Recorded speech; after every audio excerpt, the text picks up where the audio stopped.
She knocked on my door 11 nights in a row asking to borrow a cup of sugar. I'm a baker. I have 40 pounds of the stuff in my pantry on a slow week. So I never said no. I just handed it over, night after night, and tried not to notice that the woman in apartment 4 never once smelled like anything she'd actually baked. No vanilla, no cinnamon, no warm oven smell clinging to her sweater, just rain and cold air, and something underneath it I couldn't name yet.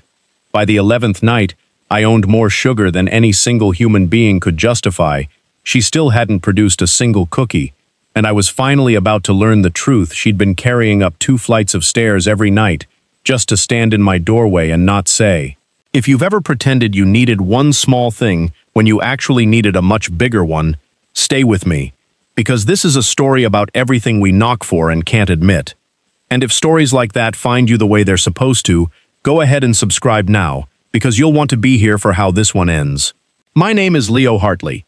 I was 32 that autumn, and I had just moved into the top corner unit of a 100-year-old brick building on Aldous Street, the kind of place with radiators that clanked like they were arguing and windows that never quite shut against the Vermont cold. I'd moved in October, right when the trees gave up being beautiful and started being honest.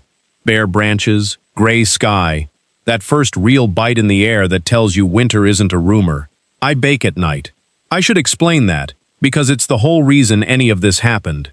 My grandmother taught me when I was 9, standing on a kitchen chair in her tiny house with flour on my nose, and she used to say that an oven is the only machine that gives back more warmth than you put into it. When she died, I didn't cry at the funeral. I went home and made her brown butter shortbread at 2 in the morning instead, and I cried into the dough like a fool, and somehow that was the only thing that helped. After that, baking at night became the thing I did when my brain wouldn't be quiet. And my brain that autumn was very loud. I'd moved to Aldous Street to start over. I won't dress it up. A relationship had ended. The kind that doesn't end in a fight, but in a slow, polite fading, where one day you realize you've been roommates who occasionally remember to be kind.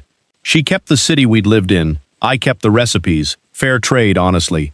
So there I was. New town, new building, a fresh start I didn't quite know what to do with, baking at midnight for an audience of nobody.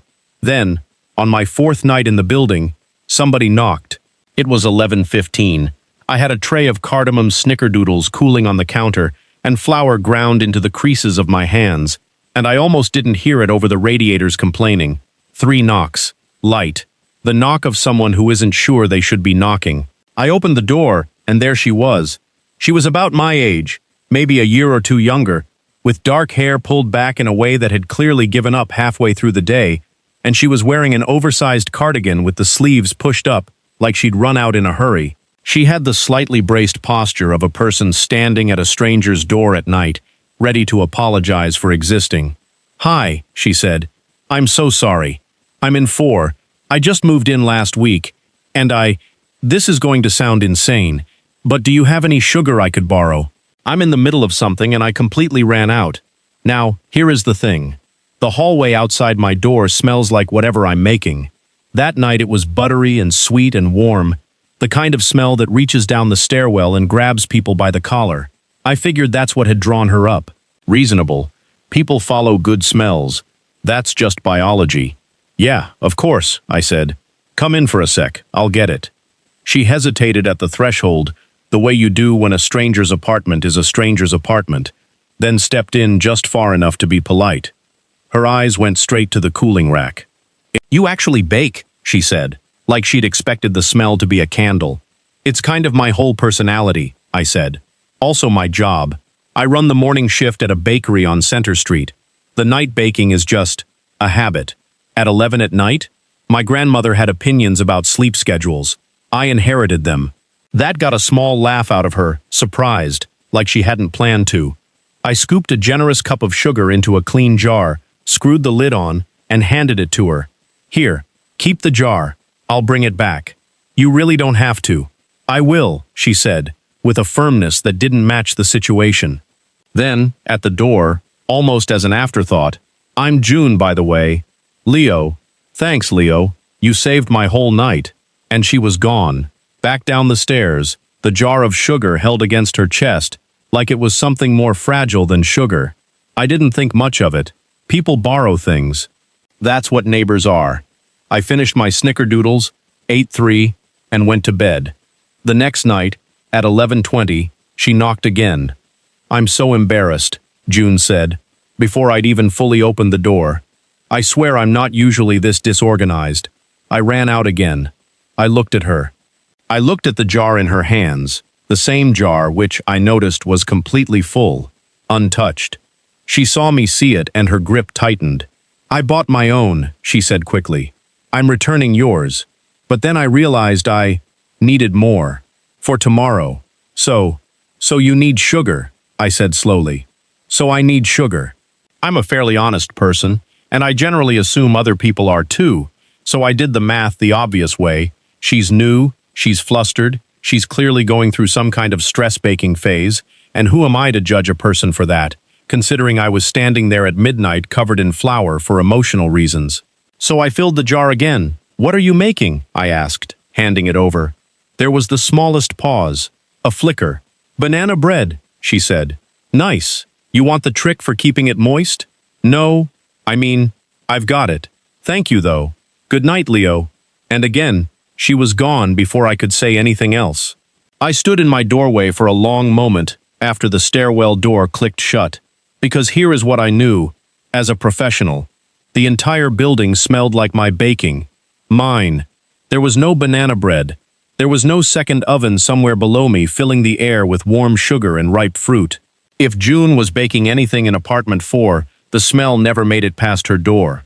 I told myself I was being paranoid. I told myself people are private about their hobbies. I told myself a lot of things, and most of them were just me not wanting to admit that I'd already started looking forward to 11 o'clock. She came back the 3rd night, and the 4th, and the 5th. By the end of the 1st week, borrowing sugar had quietly stopped being about sugar, and we both knew it, and neither of us said it. It became a ritual. She'd knock around 11, I'd already have the jar ready, and somewhere in the handoff she'd end up just staying. 5 minutes, then 10, then 20. She'd lean against my counter while I worked, and we'd talk, and God, she was easy to talk to. That's the part I wasn't ready for. She had this dry, fast humor that came out sideways when she relaxed. She'd watch me cream butter and sugar and ask me questions like she was genuinely curious. Why brown sugar instead of white? Why the butter had to be a specific temperature? Why I tapped the bowl twice before pouring? I told her my grandmother tapped the bowl twice, and I never knew why. I just inherited the superstition. She said superstitions are just love with nowhere else to go, and I stopped creaming the butter for a second because that was an unreasonably beautiful thing to say at 11:30 on a Tuesday. I learned things in pieces.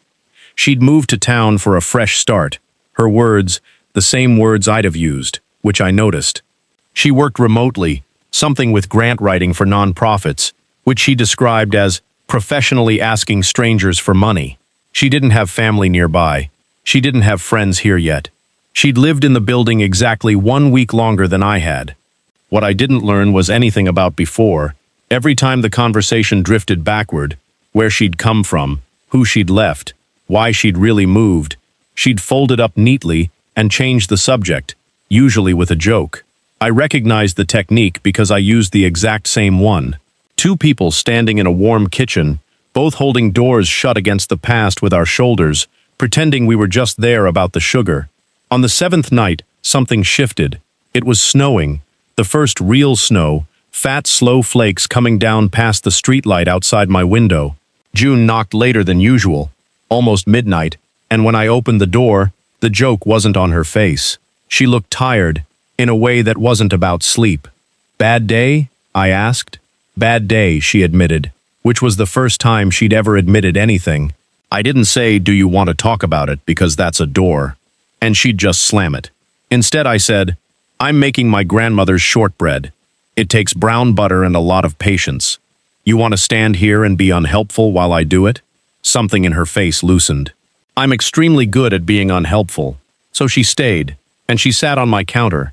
She'd graduated from leaning to sitting somewhere around night 5, and she watched me melt the butter until it turned amber and smelled like caramel and toasted nuts. That smell that means it's right. And while it cooled, she got quiet, and the quiet wasn't empty, and finally she said, not looking at me, Do you ever feel like you did everything right and it still didn't save you? I set down the spoon. Yeah, I said. I do. She nodded slowly, like she'd needed exactly that and nothing more.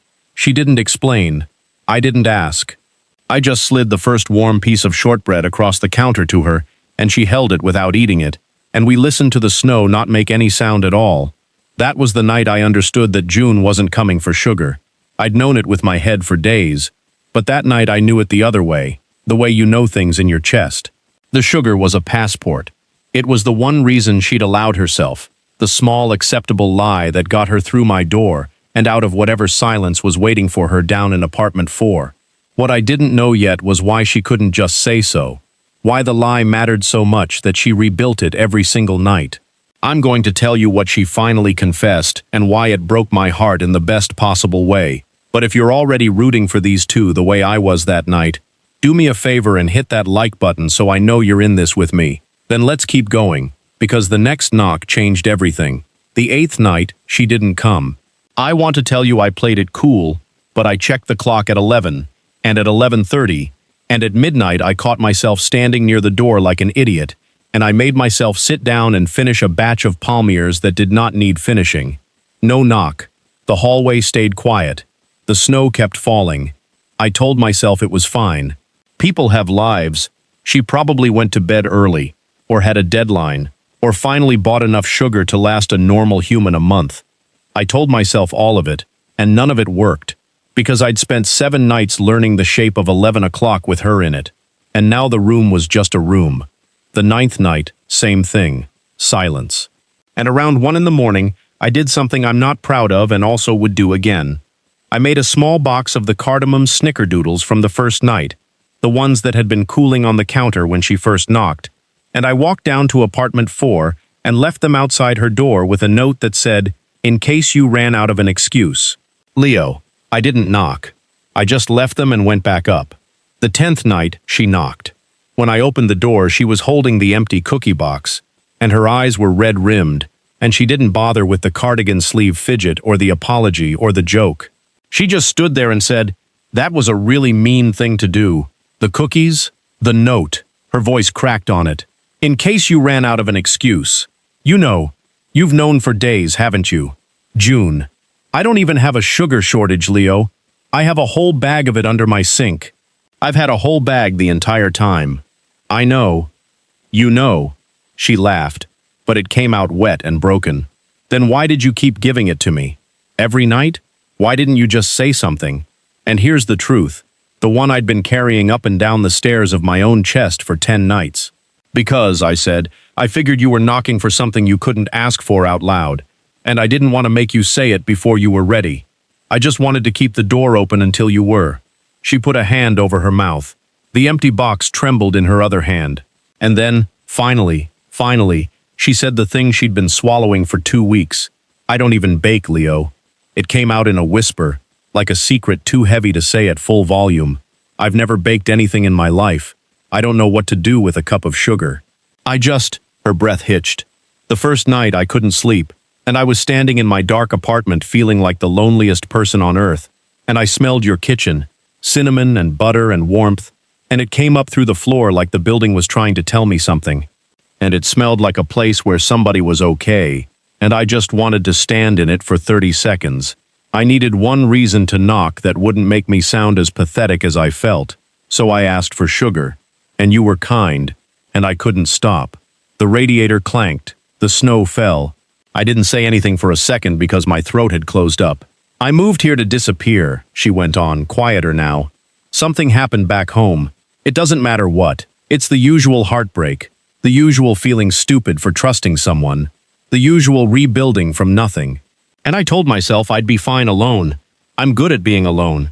And then I smelled your shortbread and realized I'd been confusing being alone with being okay for about a year." She finally looked up at me. "I wasn't borrowing sugar. I was borrowing the feeling that somebody was home. I'm so sorry. That's the whole stupid truth." I stepped closer. "Not a lot. Just enough." "June," I said, "do you want to know the actual stupidest part of all this? There's a part stupider than what I just told you. Doubtful. I run a bakery. I have more sugar than the state of Vermont. I could have told you the first night that you didn't need an excuse, but I didn't, because I had to make myself say it. Because I started looking forward to 11 o'clock more than I've looked forward to anything in a year. I didn't want to lose the knock either. So you were lying to me about the sugar, and I was lying to myself about why I kept ready a jar by the door every night before you even came. We've both been standing in the same warm kitchen pretending it was about the recipe. She let out a breath that was half laugh, half sob. We're both ridiculous. Deeply. It's honestly a miracle either of us functions. And then I did the thing I'd wanted to do somewhere around night 6, and had been too careful to risk. I reached out and tucked a strand of that escaping hair behind her ear, slow enough that she could have stepped back. She didn't step back. Her breath caught. I felt it more than heard it, and she leaned the smallest fraction into my hand. Stay, I said. Not for sugar. Not for an excuse. Just stay. The shortbread's about to come out, and it's genuinely better warm, and I've been wanting somebody to share it with for a really long time. June looked at me for a long moment. Then she stepped over the threshold. All the way in this time.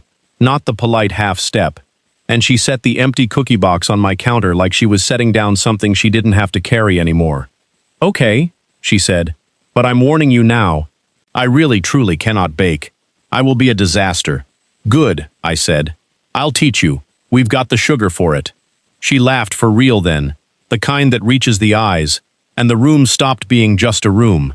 We didn't fall into anything that night. I want to be honest about that, because the truth is better. We ate warm shortbread standing at my counter at 1 in the morning while the snow came down, and we talked until the sky went from black to that bruised blue that comes before dawn, and at some point she fell asleep on my couch mid-sentence, and I put a blanket over her and slept in the armchair like a gentleman with a bad neck. And in the morning she woke up mortified, and I made her coffee and pretended not to notice she'd drooled a little. What happened was slower and better than falling. What happened was a beginning. The next night, she knocked at 11, and when I opened the door she was holding the jar, the original jar, and she said, with enormous dignity, "I'm returning your sugar, all of it. I have no further use for excuses. None at all? None." She paused. Although, I was thinking, if a person wanted to learn to bake, hypothetically, where would a person even start? So I taught her.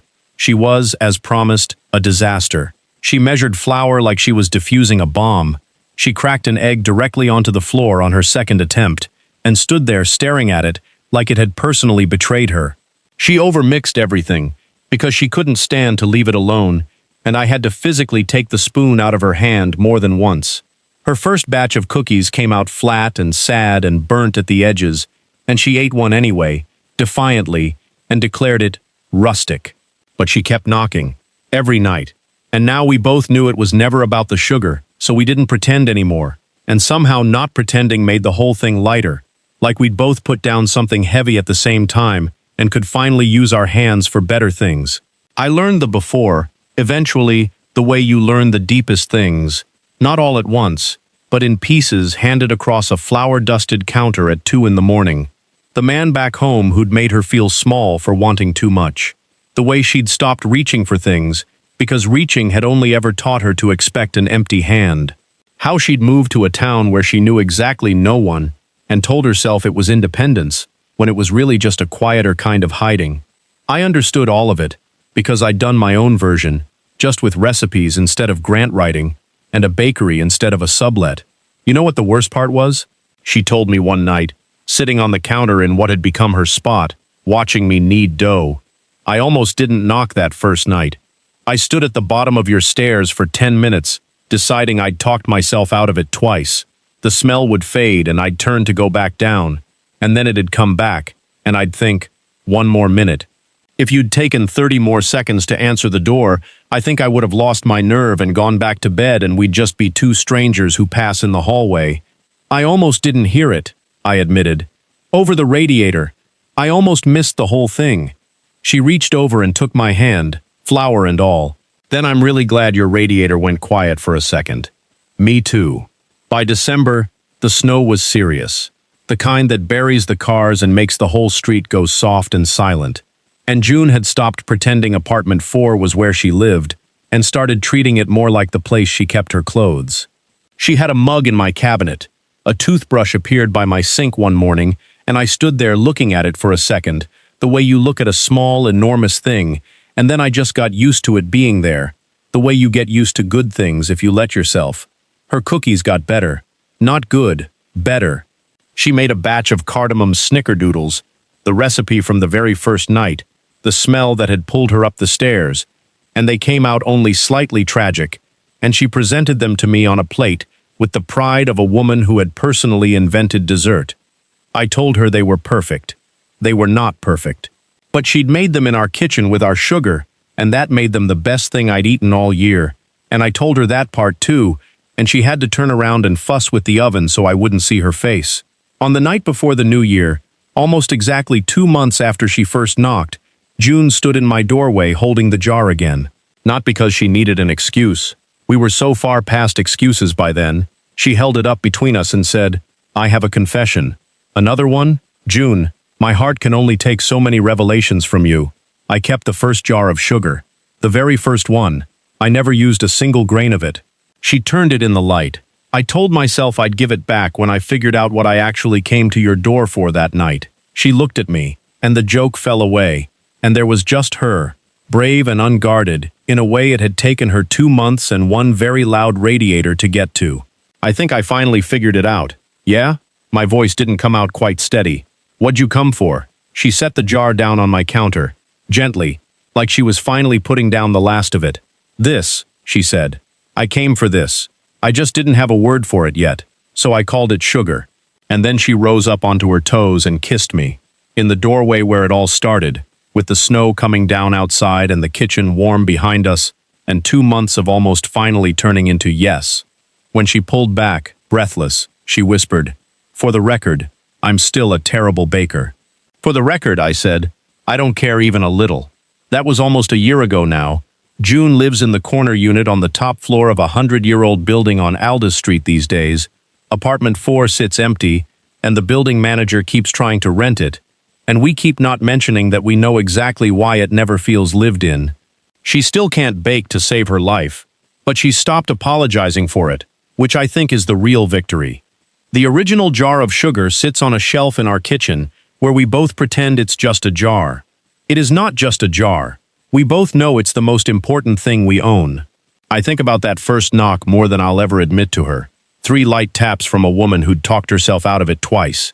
How close we both came to staying strangers. Her too proud to ask for what she needed. Me too careful to offer it. How the whole rest of our lives came down to a smell drifting up through old floorboards and a radiator that happened to go quiet at exactly the right moment. Because that's the thing nobody tells you. Sometimes the people who need you most won't ask for the real thing. They'll ask for a cup of sugar. They'll ask for directions they don't need, or the time, or a small dumb favor, anything small enough to be safe, because the actual ask, "I'm lonely, I'm scared, I just need to stand somewhere warm for a minute and feel like I'm not disappearing," that ask is too big to say out loud to a stranger. So they hand you the safe version, and they hope you'll understand what they're really knocking for. All you have to do is keep the door open until they're ready to tell you the truth. So let me ask you something before you go. If a new neighbor knocked on your door night after night with a thinner and thinner excuse, would you have figured out what she was really there for? Or would you have just kept handing over the sugar? And have you ever knocked on someone's door asking for one thing when you were really there for something you couldn't say? Tell me your story down in the comments. I read every single one, and I promise yours matters. And if June and Leo got to you even a little tonight, leave a like, hit subscribe, and I'll have another story waiting for you. The door's always open here. I'll see you on the next one.